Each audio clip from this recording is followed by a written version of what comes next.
Pandemonium Reigns.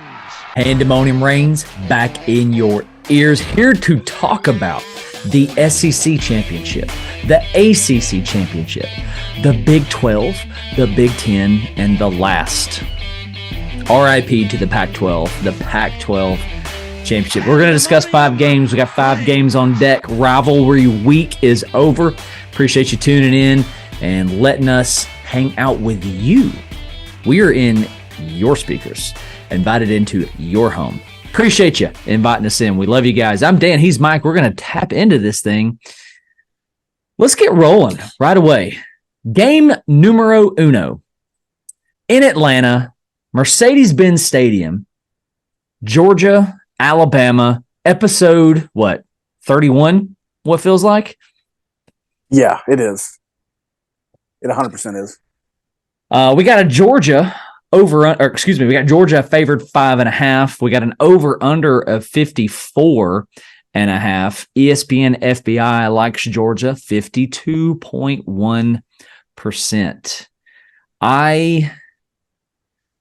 What do you feel about that 5.5 on a neutral turf? That feels like the most relevant number to me based on how this series has played out in all of the Saban-Smart matchups. Even if you go back to the one in this game, the SEC Championship game prior to Kirby Smart, and when it was Mark Richt and them almost pulling it off, these games are close. They are. I think it's a fair number. I tend to agree with the number. We'll get there in a minute.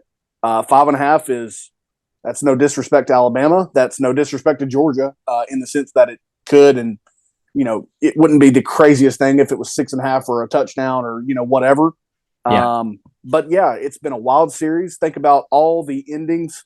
2nd and 26, and the Georgia finally getting the monkey off their back against Alabama a couple years ago now, and the fashion in which they did it, with the pick six is what comes to mind from Keely Ringo. Yeah. And Bryce Young was basically throwing to me and you and I at that time of the game. Yeah. But I totally get the number. I could see anything happening. Actually, the thing I would expect the least would be a blowout one way or the other. Even Georgia blowing out Alabama. I don't see that right now. I think this is going to be a tight game. Teams are going to be reluctant to make mistakes, I think, and scared to make mistakes. And I can see anything happening. Anything that ends in a close game one way or the other. Yeah, I think everyone's expecting a close game. Just as you said, that this is what it's been. This is what it's been. I wanna highlight some comments that I've gotten from some unnamed Georgia fans. If I could do that real quick. Okay. These guys are feeling real confident going into Atlanta. Oh man, Alabama! Did you see how Alabama struggled with Auburn? Did you? Man, it took them down to the last play. Wait. Did you see how you struggled with Auburn? Because you only beat them by 7. That's my response. You only got them by 7. And you know what? The way that they ran all over Alabama, they did the same thing to you. They couldn't throw against you either, but they ran on you, and you only beat them by 7. Now, yes, it took a final play, took some juju and Jordan Hare, right, for Alabama and Jalen Milroe and Isaiah Bond, but I feel like it's kind of like when you get in an argument with your wife, right? And she gets on to you for something that she also does. Yeah, wait a second. I'm in trouble for the exact same thing that you do. Like, you get on to me for not. You say I'm not listening to you while I'm looking at my phone, but I've got record of you doing the exact same thing. I mean, thoughts on that? I mean, we know that transitive property doesn't exist, but it doesn't work for sure. Yeah, you both went toe to toe with Auburn, who lost to New Mexico State. If that's what we're really going to do here. Yeah, I mean, and what will happen is after this game, you'll have I wish I could remember the term that they use for this, but you'll have the chart on social media, probably on Twitter at least, of New Mexico as the SEC champion, this way or the other. You know what I mean? Because the win over Auburn, and it'll even trickle down further than that is what it'll do. But absolutely, the transitive property, the math never adds up like you think it Sure. will in these moments. You might Sure. see it against worse teams or worse coach teams to where it catches up at times, but it doesn't work in this moment. Basically, the way the Auburn games boiled down for these two teams is for Georgia, it took number 19 being Superman to beat Auburn. That's what it took. Yeah. For Alabama, it took 4th and 31. And neither of those results are great, but at the same time, that's Georgia's worst result of the year. And for Alabama, had they lost that game, it would have been their worst result of the year. It's they lost the Texas game, so you can't say it's the worst result. But had they lost that game, this loss would have been a little bit stinkier.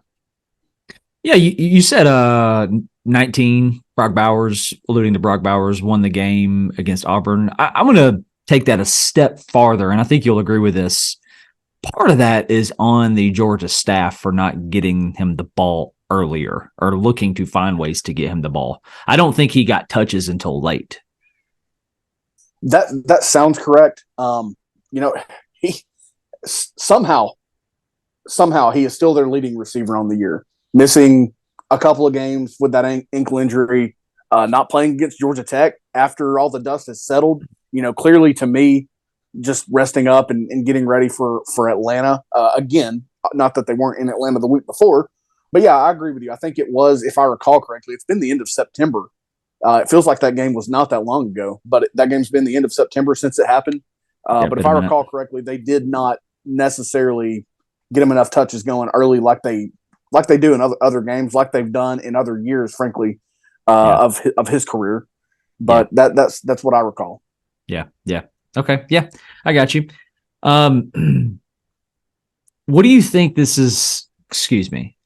Who do you think this is going to come down to? Who's going to be your X factor? Who's going to be the guy who impacts this game at an extremely high level? To me, it is one of 2 to 3 people, all that wear crimson. Okay. It is primarily, to me, it's hard for me to come off of this. Primarily, it's Jalen Milroe. We've talked about him so much. What Jalen Milroe do we get is what it was earlier in the season. He has obviously taken his performances largely to another level. The sacks have been cut in just exponentially down. They're way down. The interceptions, like I said, I was surprised when we talked about Alabama a couple episodes ago that he's only got 6 interceptions on the year. That's also what Carson Beck has got. Their numbers are really comparable. Aside from the 1,000-yard difference, touchdowns and picks, right on, but there is a 1,000-yard difference between Beck and Milroe. Yeah, you're absolutely correct. I mean, to me, I think Georgia's going to get there. Is my mindset. I'm concerned about Alabama getting theirs because I think that's where Milroe comes in. We've seen reports about Jace McClellan, perhaps being on crutches, not going to be a factor in this game or able to play in it. We've seen that, and he is still Alabama's leading rusher. But to me, it is Milroe, number 1. Number 2, and you could probably call this a 2A and a 2B if you wanted to. Number 2, Isaiah Bond. Number 3, Jermaine Burton. What are those guys able to do? Are they able to get, are they able to do any of the old Alabama things in terms of deep crosses and post routes where they just get separation? It's what Alabama did, especially to Georgia. But are they able to do that? If not, are they able to drive the ball at that point? That's really I'm afraid for Alabama if it comes down to them driving the ball, 7, 8, 10, 12 play drives. I think they need to find the explosive plays, and this applies to everyone. But I especially worry for them if Georgia makes them earn every single yard, so to speak, instead of, Alabama finding some explosion. Yeah. A lot in there that I like. So I'm going to go with Tommy Rees, actually. I think this is the best defensive unit that Bama will have faced thus far, just from all 3 levels, right? Defensive front, middle layers, and then your secondary. I don't know that Alabama's seen anything like this. Not on the year. anyway. I mean, obviously Saban has and so forth, but has Tommy Rees? Yeah. I mean, has Tommy Rees been in a situation before where he's called a game similar to the fronts and coverages and athletes that Georgia has at all 11 positions? Have they seen a Malachi Starks before? Right? Because I mean, I don't know that they have. Now, I mean, you could say, well, they lost to Texas. Okay, well, Texas has got some dudes, right, on the defensive side. You know, Jalen Ford comes to mind. Are they Georgia caliber? Is Tommy Rees? Yeah. That's my point. That's my point. Like, not quite. I think the Texas is going to be good, right? But I don't think they're Georgia caliber. So my question, reason I'm labeling Tommy Rees is because is he going to be glued? Is he going to be married to a game plan? Is he going to be married to an idea? When that falls through and he's got to adjust, can he? Does he know what to do? It might not even be an issue. Saban might say, "Hey, do this. you're going to do this. Run the ball, Lane." But I think a lot of this is going to come down and hone in on Tommy Rees. Yeah, I can totally see that. I mean, you know, I think to part of your point as well, they're just such a different team. They're such primarily along the offensive line. They've taken, it's hard to even say steps. They've taken leaps and bounds on their offensive line compared to where they were against Texas. Flash forward to UCF where they can't keep anybody upright, and Jalen Milroe didn't play in that game. I get it. You know, that's where they've grown the most. But now this is going to be the toughest test for them. To me, you can't even compare much that they've played to the talent level of Georgia. Definitely the most talented team they've played since Texas. There is no arguing that. I don't think many teams, maybe LSU, but their defense has just been woeful. You got them at home. You know, the talent jump that they're about to face is extreme, and it's been a minute since they've played a team like that. While at the same time they've grown, and I think Tommy Rees has done an infinitely better job as well along the way of finding, you know, what works and what gets the job done for this Alabama squad. That's a great point to me, Tommy Rees. Okay. What about this? Who do you think's facing the most pressure? Ooh, that's a good you one. could say one of the two teams. You could say an individual. Don't matter here. Yeah. You know, I guess the way that I feel about this is that Alabama's probably feeling pretty, if they ever feel this way, they're probably feeling fairly grateful to be in this position, because if it's ever looked in doubt, it was looking doubtful for them to make it to this point. Again, in that early season stretch when they couldn't keep anybody upright, Georgia, to me, I mean, they're flirting with a three-peat. I don't think anyone in that shade of red has any pressure come Saturday afternoon and early evening. To me, and as silly as this is, it's certainly, I'm just saying pressure, not saying hot seat whatsoever, but to me, the pressure on, if anyone, is Nick Saban, maybe Tommy Rees, because of the task at hand. But I mean, it's on Saban, I think, to prove that it's not, you know, their title days are not done, and that he can get the last word, or the last win in this case, against his former defensive coordinator. I'm going to go the other way. I think there's more pressure on Georgia, actually. I mean, everybody's talking about a three-peat at this part. Alabama would have to win pretty dang convincingly, and they need other things to happen in order for them to get back in. If Georgia loses here, are they out? You know, there's a whole conversation. Will they stay in? I just think there's way more on the Georgia side with the light of the potential to three-peat, to be and remain the top dog, the streak that they have going on, an arguable, debatable home game with it being in Atlanta. You know, I mean, I know it's going to be cut in half, but still, Kirby's going to be out to make a point, right? Saban's looking to get to try to reverse the roles back in the other direction. POV, I think more pressure is on Georgia, arguably because they have more to lose here. Yeah, that's fair. I guess what happens is if Georgia wins, they established a streak against Alabama at that point. They established themselves as, we've got 2 in a row on the old boss, on the old dynasty. It's kind of clear at that point, if it's not already, that they are the new dynasty. And for Alabama, you don't want to allow them to do that. I do think that if early in this game, we've seen everybody score first on Georgia, right? It's actually almost a bad recipe, is the way it's played out. But let's say Alabama gets up 10 or 14 or, God forbid, 17-0, okay? And Georgia then gets the ball back. I think you could seriously see some pressure at that point of, are we still just, trying to overcome the same bunch? We still can't do this. Are we serious? Things like that might creep in. That would be really interesting. I think they need to be pushed in that way, honestly, because they've not been pushed for 60 minutes very often. That's fair. Who's going to be the guy that takes it over? Who's going to dominate? The guy that takes it over? Who's going to? I mean, we talk about X factors, but who's going to be the guy that dominates the thing? Now we're talking about players as opposed to Tommy Rees or units or whatever. Yeah. That is, man. Well, I guess you could say you could say the Alabama running game. You could say the Georgia defensive front, but who really imposes their will? Man, it's tough. It's tough for me to say anyone in Crimson on this. To me, if anyone takes over this game, I could see Carson Beck doing it with the way that he spreads it around, and then having the greatest cherry on top of Brock Bowers and him having rest coming into this game.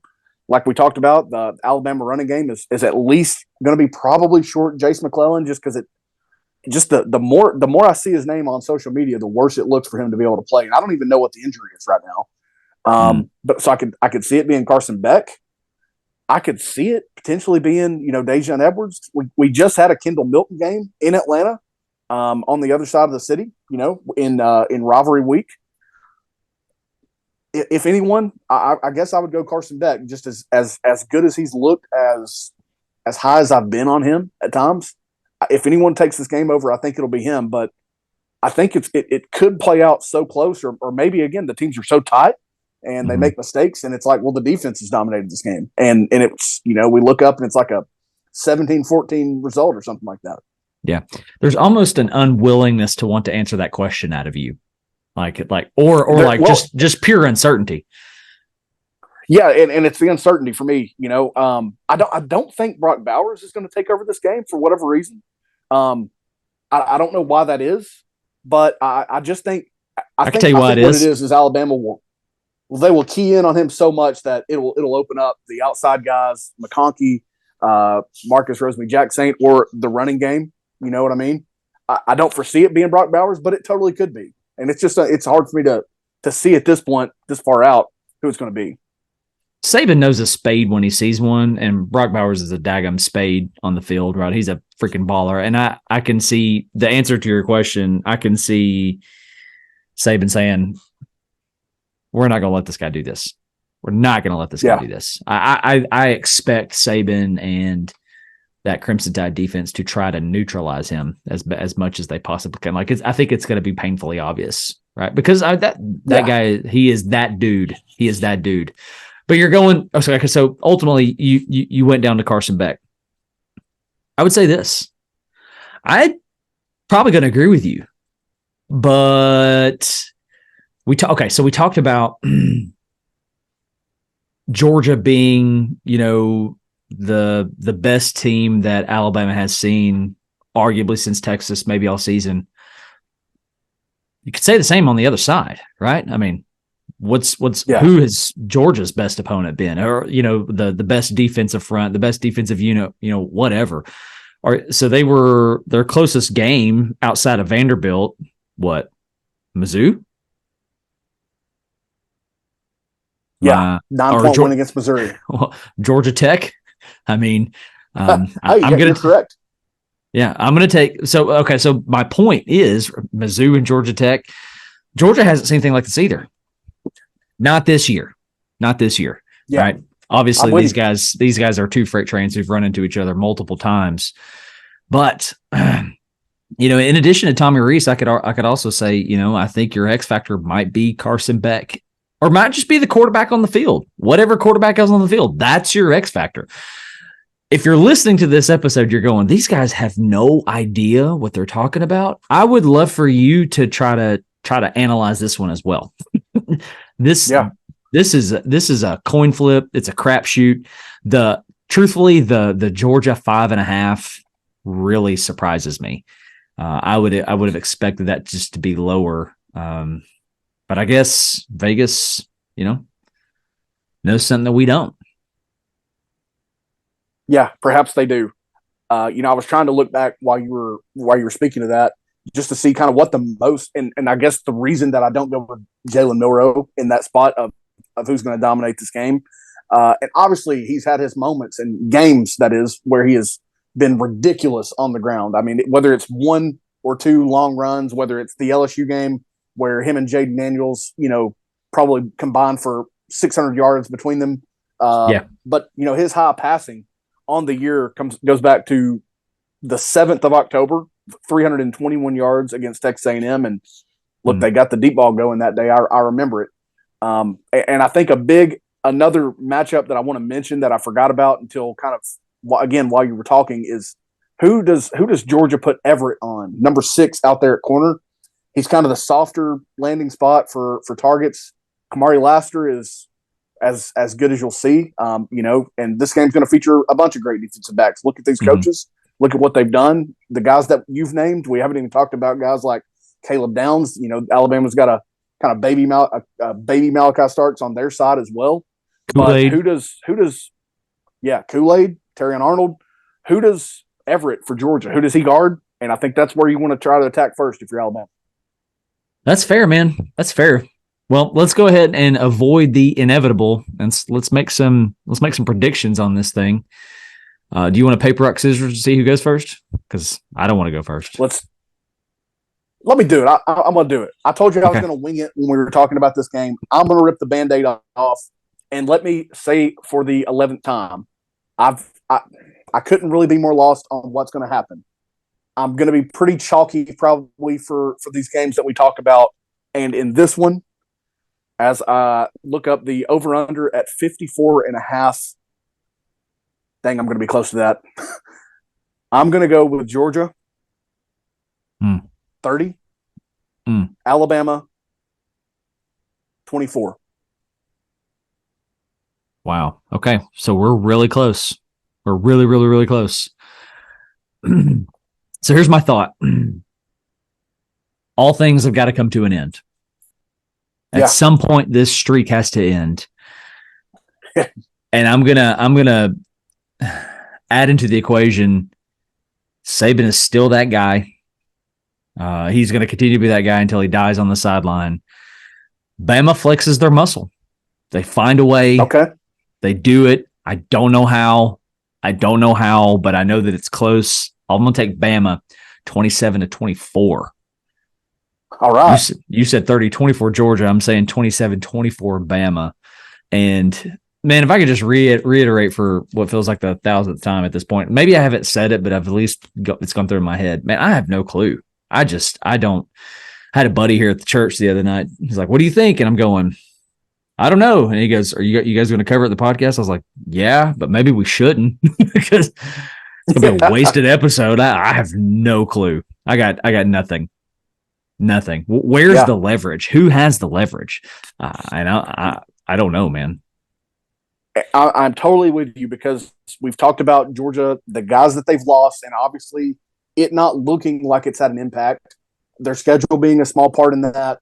Them catching teams at home instead of at Columbia, Missouri, maybe at Ole Miss. They absolutely wore them out, so I'm not really convinced in that one. And we had much higher hopes for hosting Georgia as ball fans than the result that we got, kind of the team that we got. We wanted to be a factor in the final division SEC championship game. It's not impossible to make it down the road. But, we've Georgia, what they've lost, Alabama has not lost those same guys. They did lose Bryce Young, obviously, but they've not seen an opponent like this since replacing the guys that they've lost, is what I was trying to get at. For sure, man. For sure. That sounds like our resounding theme throughout this episode so far. So, absolutely, it is. Well, he's taking Georgia. I'm taking Bama, and another reason I think I'm taking Bama is because I can't do a three-peat. I can't. Yeah. Are you pulling? Are you rooting for the Tide here? Maybe just a little bit. So I won't say that I'm rooting for I'm rooting for the Mercedes-Benz Dome. At the time that the first person that day is supposed to enter it to just collapse. The power to go out. Probably still the power to go out is what he said. Yeah. Yeah. I'm saying with nobody in it, I'm not wanting anybody to be in there when it happens. But yeah, power goes out. Atlanta, the whole city has an electrical outage. Whatever it is, that would probably result in Georgia getting in because they're undefeated. I'm not rooting for anyone. It's terrible if Georgia three-peats. That's my take. You're not what if Georgia three-peats? I'm not rooting for anyone per se. It is terrible if Georgia three-peats. So the best path is for Alabama to win this game. Okay. So we're rooting for a Georgia loss. We are rooting for a Georgia loss unless both teams can lose. Holding out. Roll Vols? Ugh. Let me go vomit real quick. All right, again, one more time. I'm taking Bama. He's taking Georgia. SEC Conference Championship game, Saturday, 4:00 kickoff on CBS. Enjoy it for the last time, folks. The last ever Pac-12 game set to be played on Friday night. 8:00 kickoff on ABC. Vegas likes Oregon at 10. You got an over-under of 65.5, and I'm just telling you, I'm praying for the over. Give me a barn burner. ESPN FBI likes Oregon at 75.8%. Dude, I am so excited for this one. I am so excited. I don't know that I've ever been so excited for a Pac-12 game ever in my life. I've definitely not been this excited for a Pac-12 game ever in my life. It doesn't hurt that the villains of USC are not in this game. That is, that doesn't hurt the cause any whatsoever. Yeah, man, I'm jacked for this game. I am thankful it's on Friday night because it would probably be tough to watch all the games that I want to watch on Saturday. You know what I mean? I am blown away, and I don't like how Washington's been playing. Okay, they've been surviving at its finest. Yeah, they have not been thriving whatsoever. While Oregon's been out here on a murder spree. After the Washington loss. Yeah. But I can't believe that we've got things like 75.8 to 24.2 in the useless ESPN analytics, the FBI. I can't believe that Vegas is giving them 10. I can't believe that. But things that wise men, my father in this case, told me a long time ago, it is hard to beat the same team twice. Oh, yeah. And as I just said, as everyone with eyeballs can see, Oregon is playing a much cleaner, much stronger brand of football right now. Mm-hmm. Are you a believer in Bo yet? I guess I believe in Bo. He certainly seems to have reached, more than I ever thought he could. I mean, I was just looking at it. 3,906 yards, 37 touchdowns, 2 picks, and he has ran for yards, the number of which I'm trying to find. Only 159 yards. I would have taken that to be higher. 6 touchdowns on those attempts. But he's just slinging the ball around. He's doing things that more resemble, a Tennessee last year, Alabama with the run of quarterbacks they've had. The way he's just fitting in windows, the way they've got guys running open. You can't tell me that Lanning didn't bring some of the stuff he saw when he was coordinating defenses at Georgia with him. Yeah, I guess I'm convinced at this point. And this is not going to go anywhere with, not going to go away anytime soon with Oregon is what I should say, because Dante Moore is about to be in the transfer portal, and he was originally an Oregon Duck until Bo Nix decided he was going to stay, went down to UCLA. Well, now he's in the portal. Don't be surprised if he goes up to Eugene, Oregon. Man, I love Bo Nix. I love this guy. I mean, he's the things that you saw him do at Auburn, those days are gone. So he's got more yards than Penix. He's got more touchdowns than Penix, and he's got less picks than Penix. Yeah. And he's just balling out. I think he's a large part of their success. I mean, if you watched him against Oregon State, say what you want to about Oregon State, man. They're scrappy. They fight. There's a reason Michigan State plucked him away, plucked Jonathan Smith away from Oregon State. Part of that could be because they're headed to the Mountain West, but him throwing dudes open, throwing to the spots as opposed to between their numbers. Oh my gosh. I do wonder if this guy is an NFL quarterback. I mean, the game is obviously continuing to change inside of the league. I do wonder that though, but as you mentioned, it's stupid hard to beat the same team twice. Now we're looking at neutral turf with it being in Las Vegas. So the elements are not going to be a factor. You're going to have the revenge factor, right? Washington's going to have a lot of pressure. They are holding on to a top 4 spot. Oregon's like, we got to get in. Let's let it all hang out.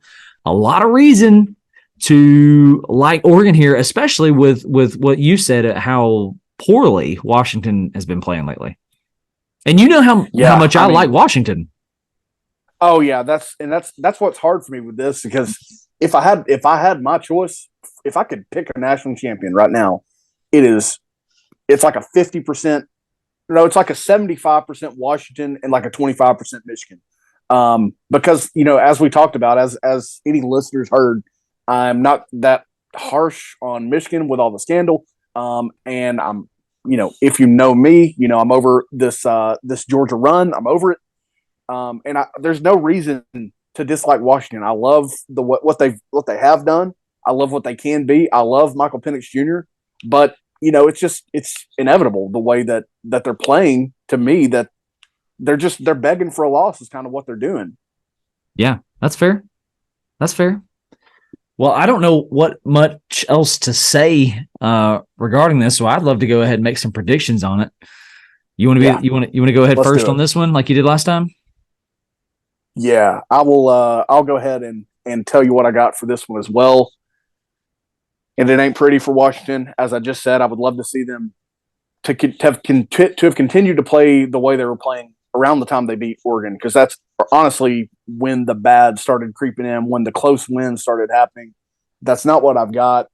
I do see Washington scoring some points, causing Oregon some troubles, but I think Oregon's going to more than cover that, because I know the cloth that Lanning is cut from. You can see it with the way that the team is playing right now.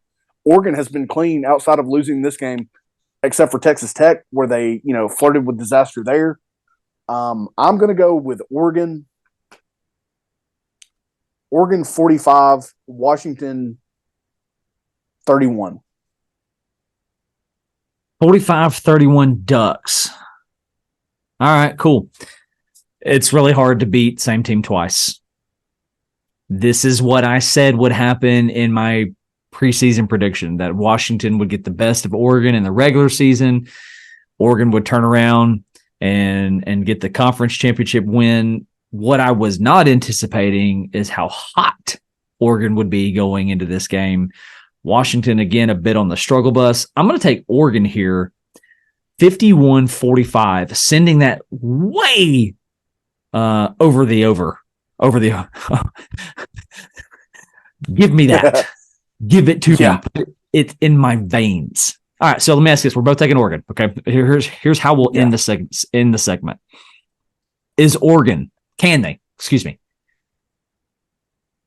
Can Oregon beat Michigan? Can they beat Georgia? Can they beat Bama? Yes, and yes. Oh. I was not of that opinion until until down the stretch this year, when again they've just been they play every down that their starters are in the game, and they're just sitting there. What they're trying to tell you on every single snap is that we're making up for that loss. We're on a mission, and you're not going to beat us twice. To me, is what they're saying. Now, you don't like when I do this, but to me, to beat Michigan, possibly to beat Georgia for sure, they would have to play their most complete game. But you ask, can they? I'm saying yes, they can. Yeah, I mean that's the only question you can't ask. I mean, we don't even know if they're lining up against one another yet. Man, Yeah, what I'd give true. for an Oregon Natty, what I'd give for an Oregon Bama national championship, and Bo Nix just goes ham and breaks the heart on a last second field goal to beat Bama, and Bo Nix is the one who kicks the field goal. I mean, that would be the most fitting thing ever. The only thing better would be if it was Georgia, honestly, because he's got all these losses to Georgia. He's beat Alabama. Okay, it would be better if it's Georgia. Let me do this. He beats Georgia in the semis and beats Bama in the Natty. How about that? Now we're talking. Now we're talking. From the boys at Pandemonium Reigns, we're all Oregon Ducks. We're both taking the Ducks. I'm taking them 51-45. Mike's taking them 45-31. All right, last game we're going to cover here in depth. The ACC Championship. Louisville, Florida State, ABC, 8 o'clock kickoff on Saturday. Let's see. Vegas likes Florida State by 2. We got an over-under of 47.5. The ESPN matchup predictor likes Florida State 74.4%. But you know what? There's no Jordan Travis. And Tate Rodemaker is who he is. I mean, he's serviceable. Yeah. Didn't really have a great night against Florida. That's a big rivalry game. I guess I'll give him that, excuse. Yeah. But dude, Louisville. I mean, not ugly loss, but a painful loss to in-state rival Kentucky. I mean, playing well though, man. The Fighting Broncs. Yeah, I can't get over how good of a coach that guy is. They were terrible last year. If you click into this game, it says this. It says there's a video, but the preview caption is Louisville's Island of Misfit Toys, ready for big moment. All this brings me to how good of a coach Jeff Brom is. I mean, Plummer, the transfer that he is, you know what I mean? They've got a 1,000-yard rusher in Jordan. I mean, they're balanced. They've got an ugly loss to Pitt, a loss that they really, really, really shouldn't have had to Kentucky and what they are right now. Of course, we didn't even know at the time that they played them that Stoops had half a body out the door, not even a foot out the door. But it all comes back to me for FSU and what they've lost and just how absolutely unfortunate it is. We have this garbage week every year around the time that Jordan Travis was injured against Northern Alabama. I mean, honest to God, directional, University Tech, Sisters of the Blind. We have this unfortunate week every year around that time for most conferences where there's a couple garbage games in there or every team may play a garbage. Tennessee played UConn. Alabama played UTC. And it sucks that in a game like that, a playoff contender, a Heisman contender. Now he wasn't going to win it with the numbers that he's got compared to what Daniels has done, Penix and Nix, what they've done. But he was playing his best ball, man. He has got 2 picks on the year is all he's got. 20 touchdowns, super balanced team, super dangerous team because of Benson, Keon Coleman, Johnny Wilson. They're just so dangerous. And now you just, they're running on about 3 cylinders out of what was a nice V8 engine. Yeah, for sure. I want to point out one thing before we continue this conversation. So the ACC without divisions this year, right? All right, so let me start from the top and work my way down. Obviously, at the top, undefeated Florida State in the conference, 8-0. Then Louisville, obviously, 7-1. Next is NC State. They were Atlantic Division. After that, your next, what would have been Coastal Division, Georgia Tech. Georgia Tech with the 4th best record in the conference at 5-3.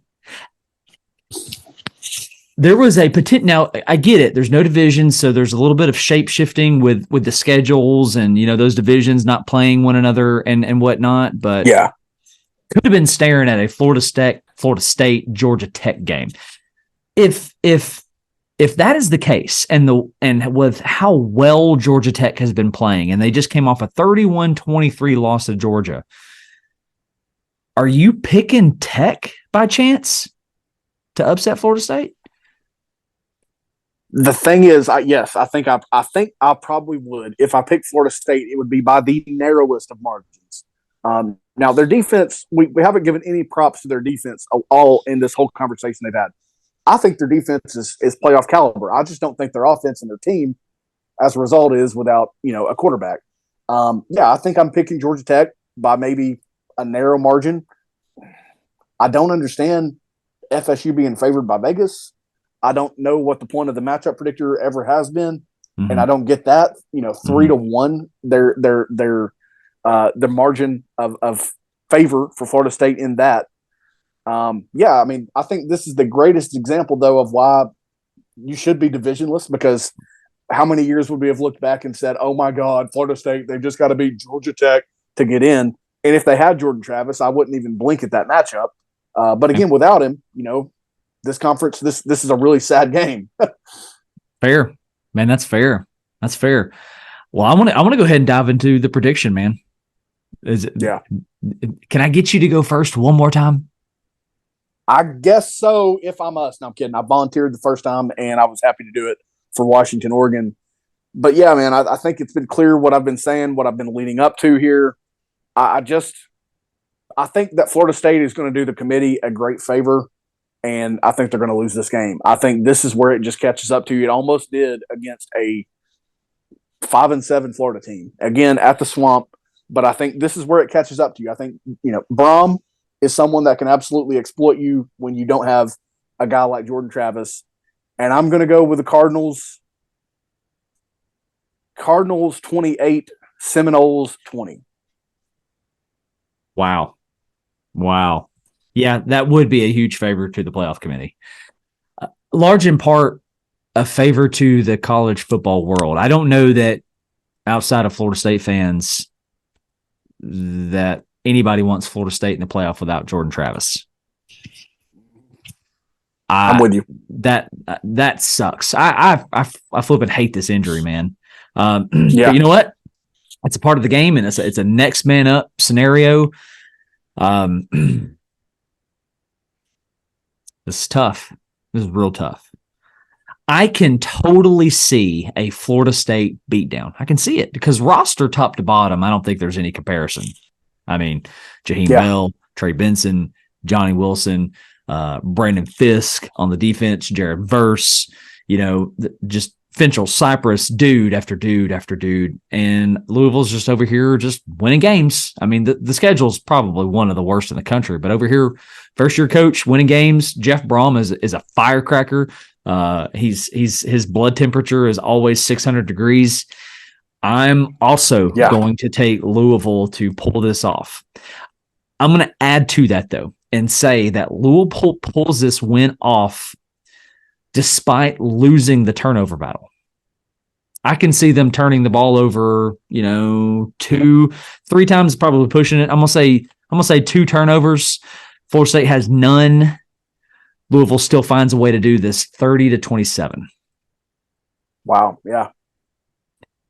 So nonetheless, man, ACC championship, enjoy it. It's going to be Saturday night, 8 p.m. kickoff. We're both taking the Cards. L's up.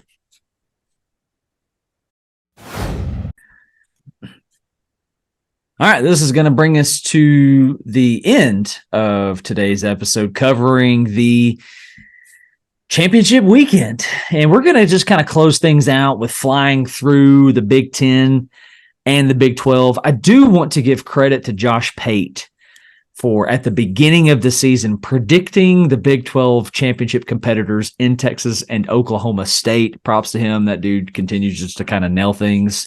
I'll tell you what. I'll go ahead and do this. I'll take it a step farther. I'm on a roll. Give me the Cowboys. I'll take the Cowboys in the Big 12. Mike Gundy's good, man. He does this stuff. And what a narrative it would be as Texas exits its final game as a Big 12 what's the word?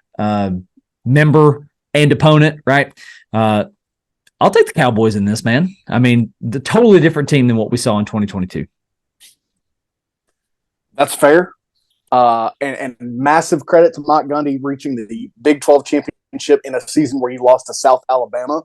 Massive credit, except for the loss to South Alabama part of that. And props to Pate for guessing that one. I don't know if that was a model thing or if he is just that dialed in, because that's freakishly dialed in.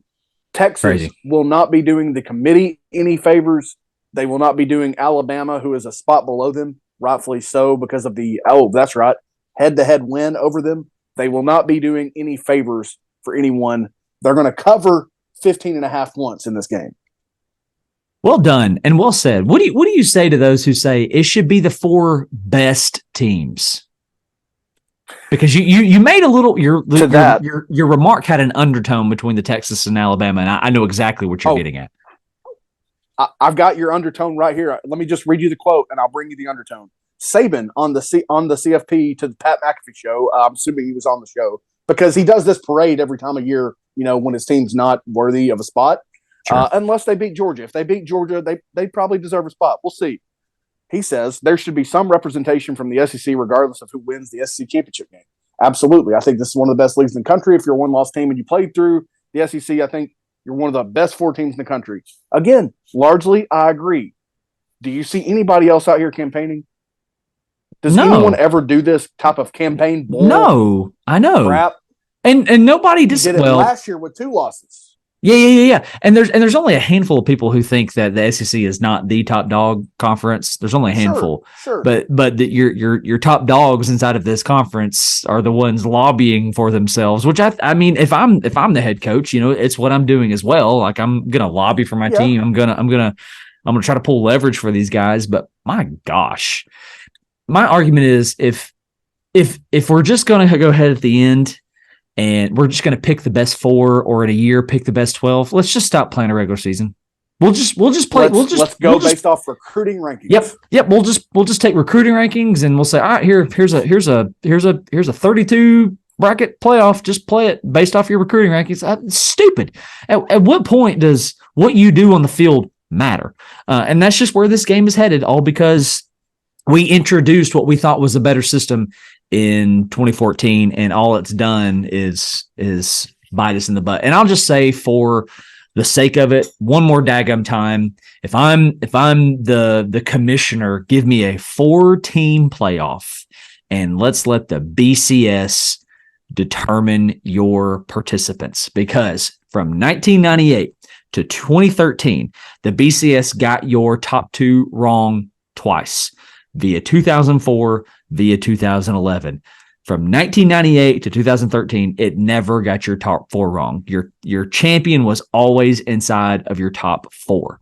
So with that said, why are we giving 5 through 12 a chance? Why?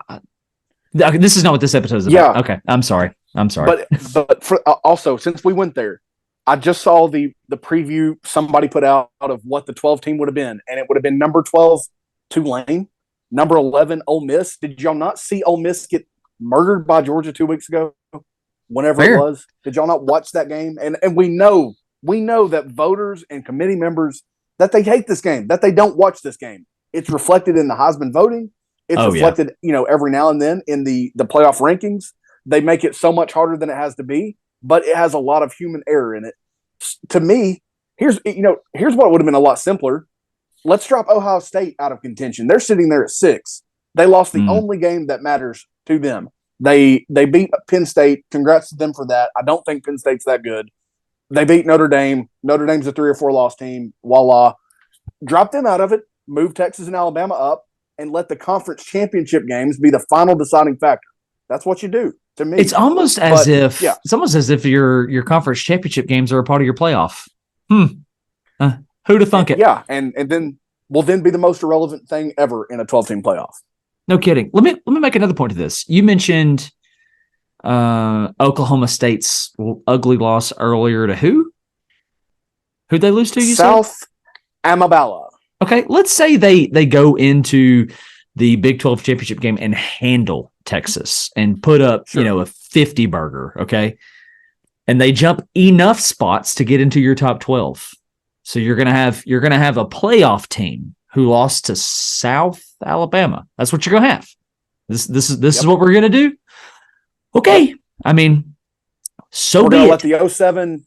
We're gonna let the 07 Giants be in the playoff every single time because they're capable of and look, doing it. I love them. I loved them for beating Brady and breaking up that streak. All of it. I don't need them in my college football playoff because it is a separate sport. I do not need the participation of being a playoff team when I'm only a top 12 team. I need the champion to be in the top 4 at most. So in this, and it still will be, by the way. Oh, for sure. So your 12 team bracket playoff, you're basically putting on the value on what one team can do in one night, right? In this 4-team idea, you're putting the value on what 4 teams can do in one season. You got to be able to put a season together, and losses, you should pay a cost. You should pay a price for losing. My thought is if Bama beats Georgia and Bama slides up into the playoff and Georgia drops down just enough to stay in it, that should not be. The game has been played. We have played this game. Why are we repeating it? It has been done. But this is what we're going to do, because we're going to take a sport that we love and we're going to put it on the opinions and the bias of a committee in a room, and they're not going to give account for their decisions. This is not where we were going with this episode. Not at all. We still have to touch on the Big Ten. Also, no apologies. Yeah, no apologies. With that said, we both expect Michigan to handle Iowa, correct? Yes, actually. Quick trivia question for you. Just a quick question that popped in my head for this game. The most irrelevant of all the championship games in my mind. Over, under, and if you know this, just play along. I'm going to give you an over-under of 450 yards. Do you think Iowa's leading receiver has more or less? Less. 299 yards. Former Michigan tight end Eric All is the leading receiver at 299 yards. He also leads them in touchdowns with 3. That is your leading receiver for the Iowa Hawkeyes. Iowa has passed for 1,481 yards on the year, 9 touchdowns and 9 picks. They've also been sacked 9 times, just for continuity's sake.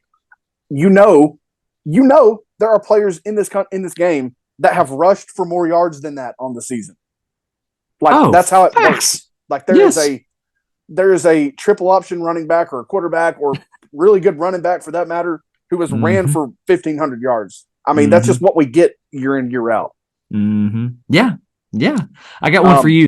So I guess okay. So no. Go ahead. This is just a hypothetical that I wanted to throw at you. So over under 10.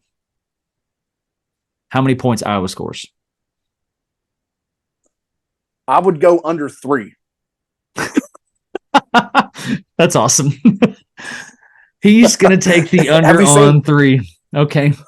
Have you seen did we talk about I think their over under for points in each half is a half point?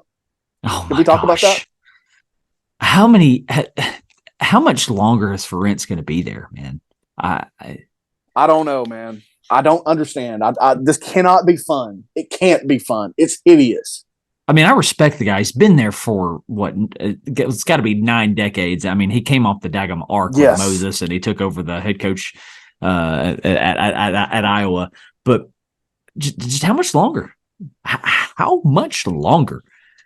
You got to start putting offenses together, man. You got to start putting offenses together, especially with UCLA and USC and Oregon and Washington coming to play in your neighborhood. Dude, they haven't scored 25 points since the beginning of October. They scored 26 on the 30th of September. They haven't played in a game that featured 30 points being scored since the week after that against Purdue on the 7th of October. There were 34 total points scored that game.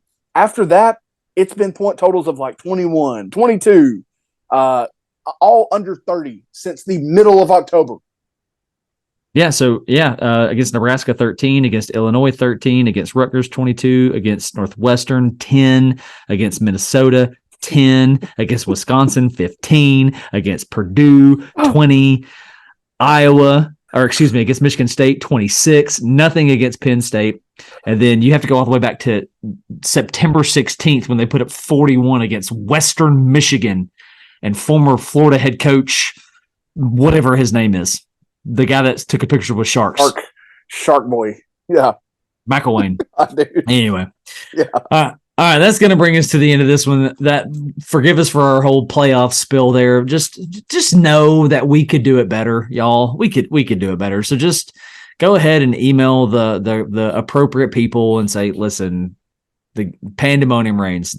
These guys, they need to be the commissioners of this whole thing. We will bring order to conferences, and we'll bring order to structure and to playoff. We'll bring order to all of the things, and we will preserve your rivalries and your traditions and all the things, and we'll still give you all the things that you love. We'll figure it out. And we'll achieve the mission of the NCAA as it stands, or as they say it stands, and we'll look out for the players.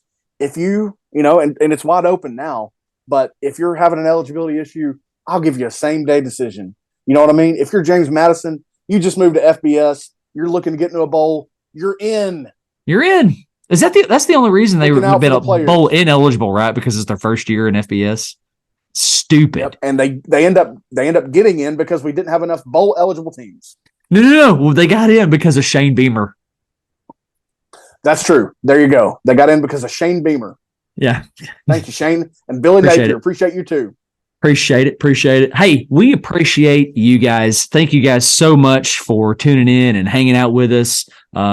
We love it. We love doing this. We love being in your speakers, being in your business, being in your ears. Make sure you go ahead and hit like and subscribe. Thank you to our sponsors. Appreciate all you guys. That continues to grow. Views continue to grow. Comments continue to grow. Would love some comments on this YouTube post and 5-star reviews on Spotify and Apple Podcasts, anywhere you get your podcast. Again, thank you so much for hanging out with us. We love you guys. God bless. Go Vols.